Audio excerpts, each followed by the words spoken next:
Alright, welcome back to the channel, folks, and today I'm going to be looking at this Classic Army Stoner 96, and what we're actually going to do today is we're going to disassemble it. It's having some feeding issues. I think I know what the problem is. I had to replace the original Tappet plate since it broke off at the back end, so it wasn't feeding anymore.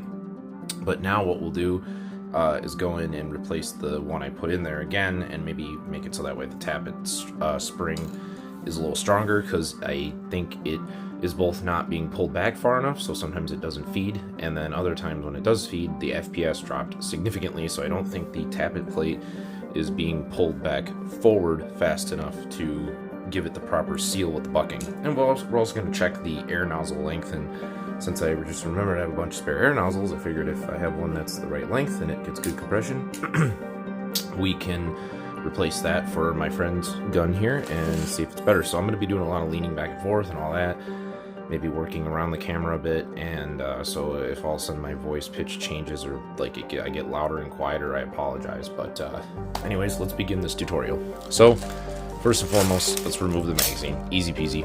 Alright, so now the next thing that I like to do to make things easier as well is we're going to remove the stock. So there's a latch right here, like there, and then you just can, oh wait, excuse me, there's one thing you got to do: remove that Allen head. So I'm going to get an Allen wrench here, and mine unfortunately is a bit long, so it makes it so that way I kind of have to do this a little bit more carefully. It's a little bit more annoying, but because otherwise it bumps into the pistol grip here. Once I get it started, I can kind of just remove it at an angle, but of course I'm going to drop it first. So yeah, you got to remove this first. The reason why I just like to remove the stock is that it just gets it out of the way, and you need to remove it eventually anyways for the disassembly to happen smoothly. So we'll get this off. Again, it's a little bit of a finicky pain in the butt. Alright, come on. Alright. There we go. Come on, we're almost there. Again, this is not the most exciting part of the disassembly. Okay, that's gone. And then now, that latch that I talked about on the other side, right there. So it's that lever. You just press and hold it, and then slide the stock down. It comes right off. Now, you would be able to access the quick change spring guide if they actually made it a real quick change spring guide. So now the next thing that I'm going to do is we're going to flip this over. You see that Allen wrench or Allen head screw right there? We're going to take that out. I forget what size it is, so bear with me here. Well, it's not that size. I have them all sitting out still from yesterday when I had to work on this. So I think it's this one. I wish I knew the exact sizes for you guys, but unfortunately I do not. So, alright, once that screw falls out, set that aside, and then this device should be able to come out, but it's going to be a little tricky. So the easiest thing to do here, open that, and then it should kind of just like, oh wait, you know what would help with this? Let's remove the barrel. So press this lever, barrel slides forward, and that just popped out like so. So we're going to take the whole barrel assembly off, just like you would do when changing battery, and then yes, this will come out with it. That's fine. So now we can get to work for reals. Okay, so now the next thing, I think this actually could be ready to split apart, if I'm not mistaken. I don't think there's anything holding it back. We just have to watch out with the wires. There's a set of Tappet connectors up here, so we just got to watch out for that. And then you gotta hold this latch down while you're also pulling / pushing the gun apart. Oh, there it goes. It's being really nice today. So some of these older ones are insane to get apart. So now we'll disconnect these Tappet connectors up here, and then this pulls right out. So yeah, this is a newer model. This was bought just this year, like not like only like a week before I'm filming this. So yeah, I think the Tappet spring is too weak and it's not being pulled back far enough because the Tappet plate is too long. So now I'm gonna go here. Actually, gotta take off the motor plate. So we'll just use a smaller, as you can see, Phillips head. So I'll just do that. But yeah, this I've worked on older ones from like 10 years ago, and holy cow, are they horrible to get apart. The receivers are usually extremely tight. This one is way more generous, and it makes the assembly process way easier. So yeah, alright, so I will say, despite this tappet plate issue, which that does piss me off, these guns actually come out of the box way higher quality than they used to. When my friend used this, the only thing that went wrong was the tappet plate breaking. Otherwise, this gun is actually pretty good now. But yeah, I don't like that the tappet plate broke. So now you have your motor, and so the wires come out like that. So we'll take the black lead off, the negative lead, take the positive lead, and get those out. And there's the motor. The motor's okay. It's got some torque to it, so, and then it's relatively magnetic. It's not great. It's a 20K motor, so it's kind of slow. So even on an 11.1, this gun's not like all that fast. All right, so now let's see. Can the camera pick this up? Yeah. So down in there, there are 2 Phillips head screws that you need to get out. So there's one. Oh man, that's kind of blocking it in the light. There it is. So yeah, there's one like right there, and then there's one in that corner. So I'm just gonna get those out now. You'll need a very long, relatively large-headed Phillips head screwdriver like I have. It's great for buffer tubes and reaching into these M4 style pistol grips, which yes, this is literally just an M4 pistol grip. So if you don't like the factory one, you can just switch to something else.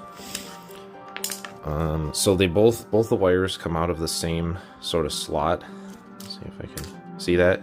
They're both in the same slot. So you need to pull the negative one through first because it's shorter, and then pull the positive one through. It's pretty easy. All right, and then we're almost done. We almost have it down to the gearbox. So now we have to punch out these pins. So there's a pin right there. There's a pin right there.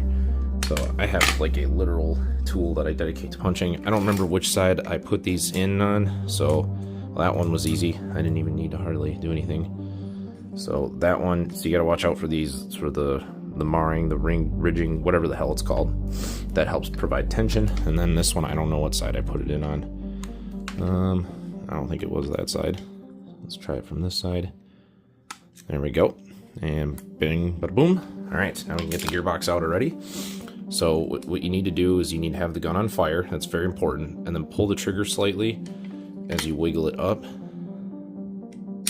Oh, there it goes. There we go. And then it's free. This is the lower receiver. Seems pretty decent. All right, now what I'm going to do is I want to release the anti-reversal latch. I just am not really sure how to do that on this gun. Maybe I could come in through this slot right here and just kind of poke it so that way it releases the tension, but I don't think I'm gonna get to do that. This thing is kind of, it's weird. Yeah, you know what? I don't think that's happening. That's stupid.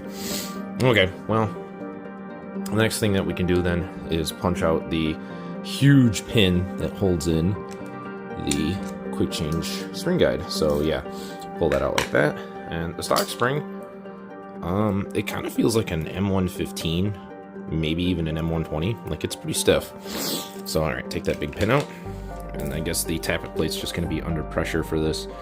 Hold on, I'm going to pull this aside. Oh, it's not going anywhere. Okay, so now we need to take out these screws.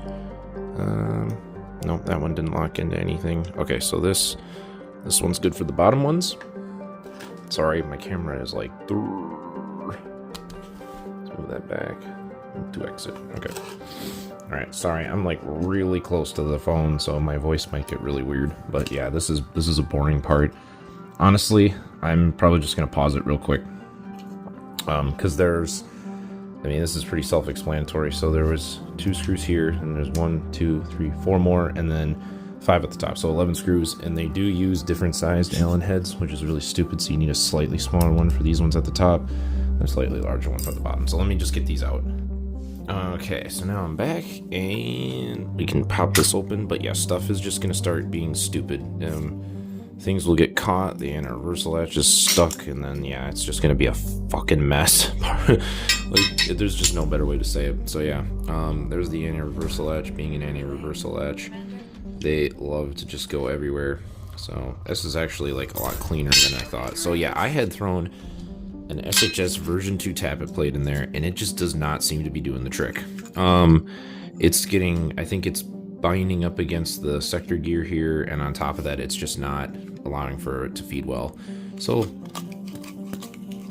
The compression is pretty okay. So what I do to test compression is I put the nozzle forward, I hold my thumb in front of it, and then just ram the piston. You can hear there's a slight air leak, but it's not insane. So for those of you out there who are looking for aftermarket nozzle options, it looks like, ooh, it's really short. I don't have anything that short. So it's an 18 point, we'll say 18.9. You know, it depends on how hard I press against it, but yeah, around 18.9 millimeters.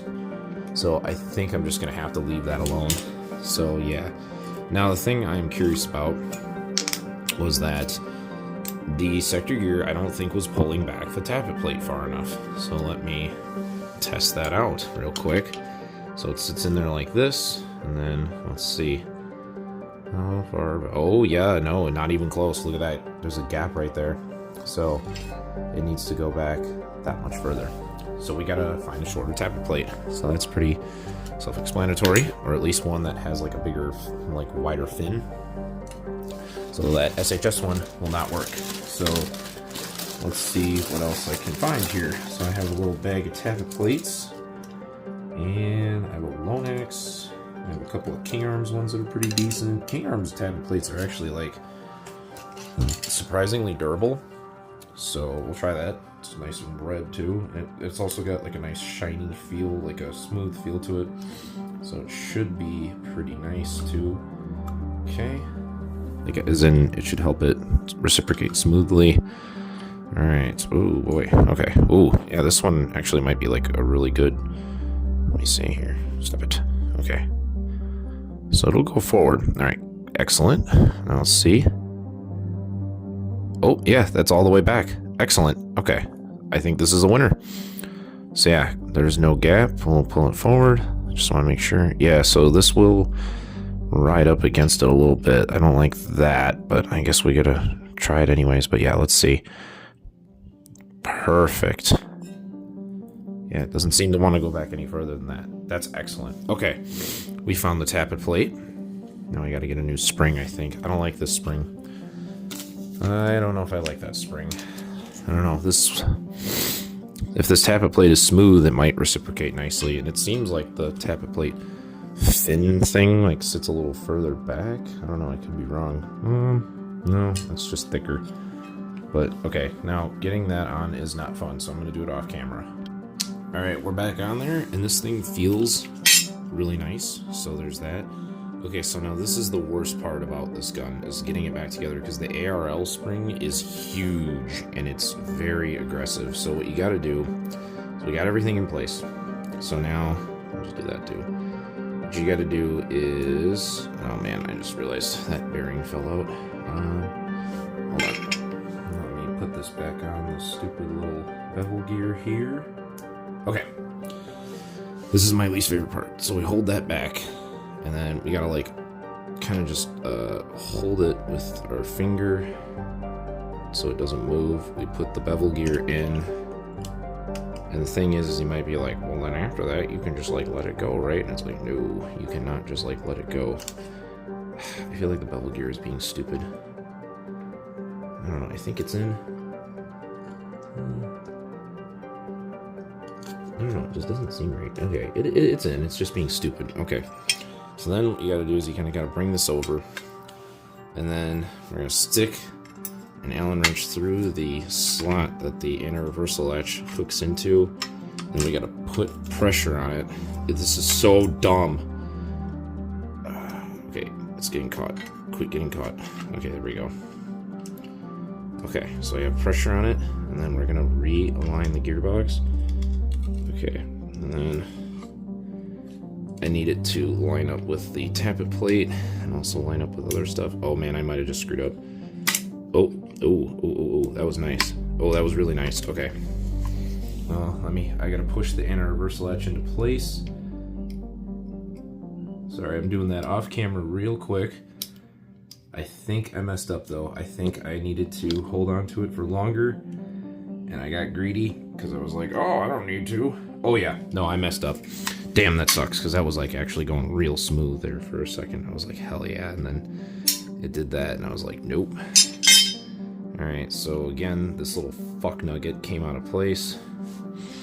So we're gonna go back, I'll hold this. Okay. There we go. Bevel gear is in place. Jesus, the ARL is just really trying to hop out on me. I think it did. Yep. See what I mean? This thing is horrible. They made the spring, like, insanely strong, like, to a degree that is, like, completely unnecessary. So, this, otherwise, I mean, honestly, working on this gearbox is like a breeze, because there's loads of room. Because it doesn't have, like, a selector switch. It's easy there. There's no trigger contacts, really, like traditional ones. This trigger every now and again will be a dick and like jump out on you, but otherwise it's not terrible. Alright, come on. I'm showing this because I want you guys to see, like, hey, like, this gun, it's gonna have this annoying issue. And I don't know, there might be a better solution. I could probably buy one of those things that, like, holds ARLs in place, to be honest, but I'm just being, like, I guess I just... God damn it! Alright, it jumped again. Alright, I did it. It took me like 3 tries, but we got it. And the biggest thing I wanted to see was how smooth this reciprocated. And it does. And it's also snappy. So yeah, that is perfect. That is exactly what I wanted. Now one thing I want to do too is I'm going to manually spin the bevel gear, and then we'll see if it picks up on the tappet plate and pulls it as far back as I'd like. So I'm just going to quickly do that off camera too. Alright, so I did that, and now it can't move back any further, which is exactly what I want. So this went swimmingly, actually. Alright, so now it's time to put this thing back together, and I'm glad that I locked that back. So wait, first and foremost, let's put the spring back. Let me double check this. Yeah, I don't really want to give them a harder hitting one than that, so we'll put this in here, slot that in, and again, you want to get this large groove to line up with the hole there, because that's where your little, like, this goes into, so do that. I guess some things to talk about with the internals that are an improvement. So the piston, I don't know if you saw that, but it is a steel tooth piston. The gears are a little better. They're a little bit more well shimmed. They're not crazy good, but they're better than they used to be. Why is this not going in? There we go. The spring is a nice non-linear, irregular pitch in a good way, like M115, so it's nice and strong. This is steel ball bearing. The piston has steel teeth. There's aluminum piston head. The blue air nozzle has an O-ring on it, and it's also got an aluminum cylinder head. So it's actually pretty good. Okay, so now take the receiver. We're gonna take this and get ready to put it back in. So put the wires through the place where the pistol grip goes, and put the trigger down in its spot. Now you might have to pull the trigger to get it to go in, which I'm figuring out that I have to do. So kind of just sneak your finger in there. Another thing you could do is get a tool to pull the trigger for you. It's being an asshole. Being a huge asshole. No! Damn it. Okay, there it goes, kind of like that. Why is this being such a prick right now? Something's not right. Why is this screw... Why is that one extra long? Because of that. That screw is like really big for some reason, so maybe I mixed one up that isn't supposed to be where that one is. That is weird. Okay, I don't know what's going on there, but yeah, it's bumping into the receiver, so I guess I gotta play a game of which screw belongs where. So this one looks like it's a little shorter than the rest. Let's figure out what's going on with that. So maybe you gotta be careful of what screws go where. Is this one actually longer? Oh, it is. Holy shit. Okay. So yeah, let's put this one back down here. And this one over there, because that doesn't matter as much. Alright. Now we shouldn't have a problem. My bad, folks. So yeah, I guess you gotta pay attention to that too. I thought they were all the same length, if I'm being honest. But they are not. Okay, so now we can actually get this thing in there, because I was like, what the hell is going on? Alright, sorry, this is the really boring part. Okay, let's flip that over and make sure there's no protrusions. Yes, perfect. So that's flush now. Now we can get this thing in. This shouldn't be a problem anymore. Oh yeah, easy peasy. Squeeze the trigger a little, and it should just kind of pop in. It's being a little difficult, because these wires, I think, are in the way. So you gotta make sure they go through this, like, it's like a channel form right here. But yeah, I think the trigger is also just being an ass. Oh wait, I think it is. No, it's not quite in. I gotta figure out where it's getting stuck. Is it still the wires? No, I don't think it's the wires. It's just being an asshole.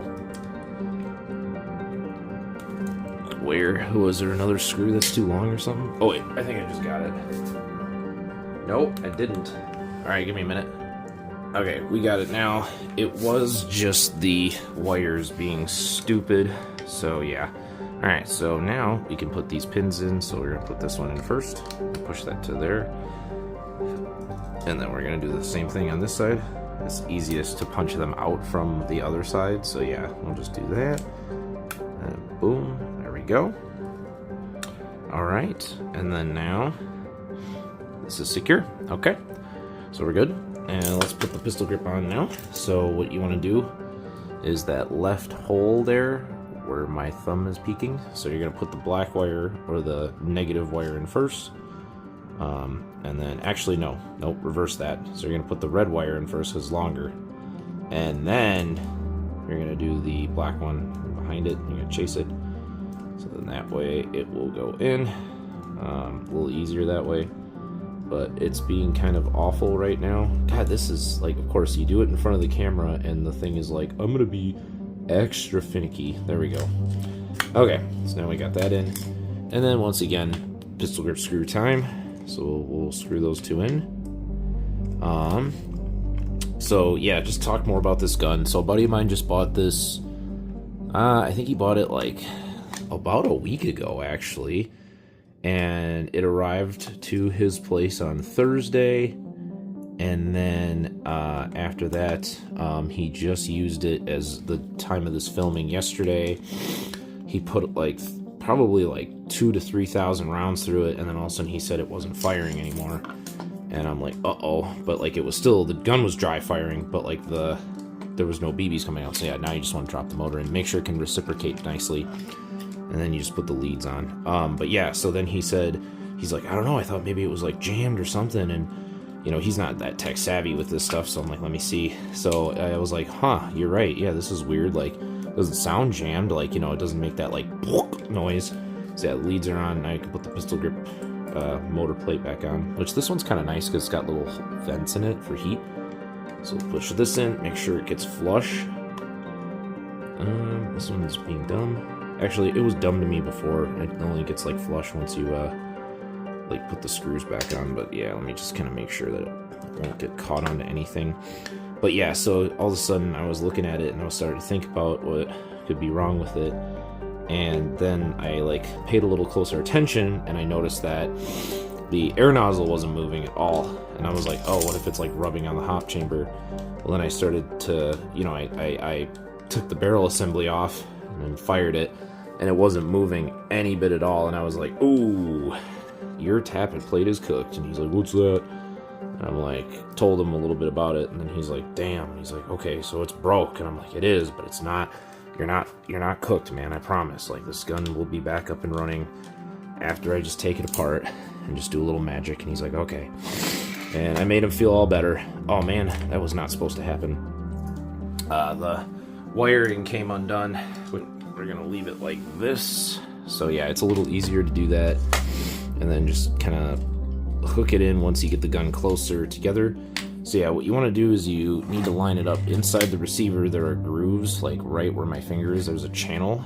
And then there's these grooves on the receiver. So you got to just kind of make sure that the wiring is behaving. So the wiring has some slots that it sort of like locks into like that right there. And then what we're going to do is you're just going to take these two things and just kind of smush them together. You will need to pull back on this latch. So, oh, damn it. Except of course the wiring came out. Like I said, this is not going as smoothly as it does when it's off camera. Okay, so we'll try that again. I'm gonna try to see if I can get the wire to like bend a different way. Oh, cool, that worked easily. Alright, so we got that lined up. Kind of finagle this a little bit. There we go. And then just kind of smoothly And then you got to make sure this wire doesn't pop out here, so you don't want to like catch it and then have it just be like and just mush. So yeah, make sure this behaves. Make sure that's out of the way. And we're just kind of like it'll all of a sudden just kind of like go. It's weird. Let me do it off camera real quick. Okay, so yeah, I just kind of had to have a little extra leverage to smush it together. And of course this thing's being a dick, so we'll pull this out again. So we'll re-thread this through. Let's see if I can get this to... Come on, show your ugly ass. Oh, this is so annoying. This is like the least fun part of an AEG, is the E part of the AEG, which AEG stands for automatic electric gun, if you or somehow like didn't know that. And yeah, the E part is like my least favorite thing in a lot of ways, just because I hate dealing with like wires. I hate dealing with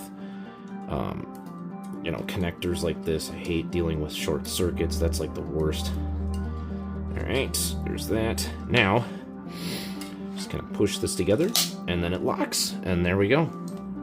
Okay, so the next thing we need to do is need to make sure you see those wires in there. Just kind of push them out of the way like that, and then we're gonna shove this bad boy back up there.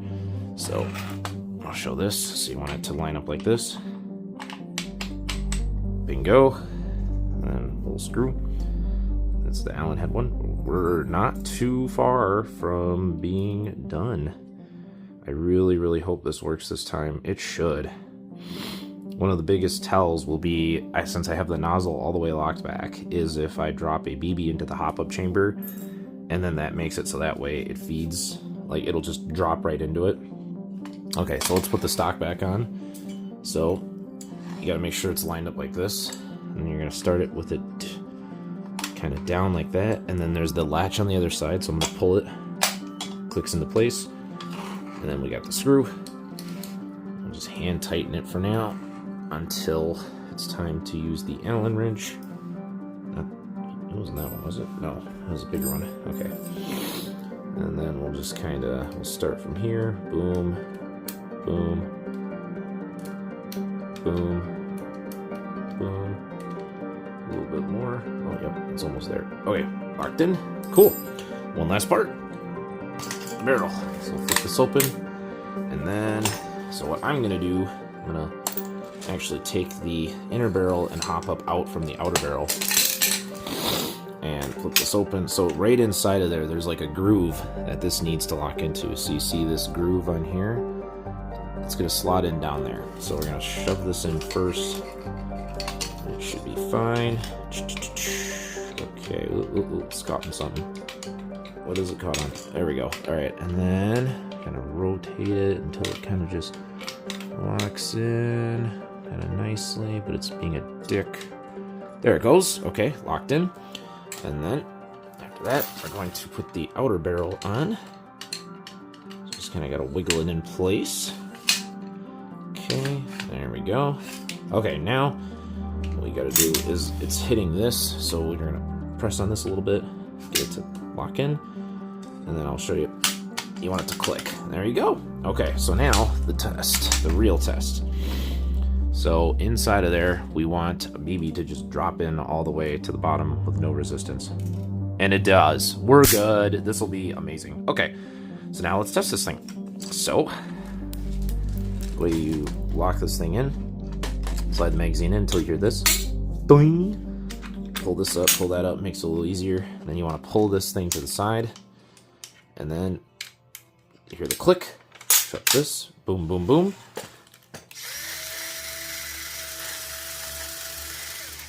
Wait a minute. It's running out of BBs. There we go. Okay. Now we'll see if it shoots and feeds. So now... Oh boy. Let me grab a battery. And then we'll go and we'll fire it into my chrono range. We're going to use 2.5s to chrono it. And so when we got it right out of the box and tested it at the field, it was shooting around 360 with a 2.5, and then when I put in the SHS tappet plate, it went down to about 320. That's really bad. It may be weaker because it has been fired a few thousand times, so I'm hoping it's still at like 340 to 350, so let's see what happens. Oh my god, it's even better.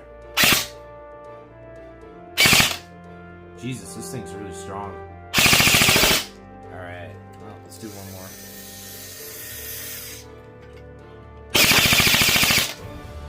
Not that fast. So yeah, I feel like it's faster than that. I feel like that was like a misreading. Let me pull this to the side and get a better reading of it. One sec. I guess that's it. That's not very strong. So, alright, well I guess that's all she wrote for the Classic Army. Now let me go and test it outside. Alright, so we're zoomed in at my 125-foot target. That's 9 inches in diameter. And we got the 2 5s in the magazine. I don't know how many are left, but we got enough to at least just show that, like, hey, it's shooting, and it's not actually shooting that bad. So let's do some bursts. Yeah.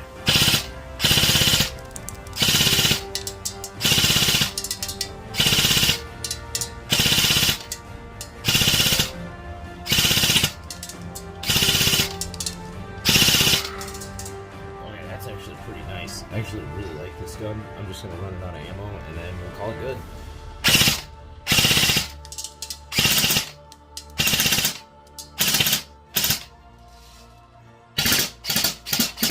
Alright, we are out now. So there you go, folks. That is the Classic Army Stoner 96 fixed and repaired.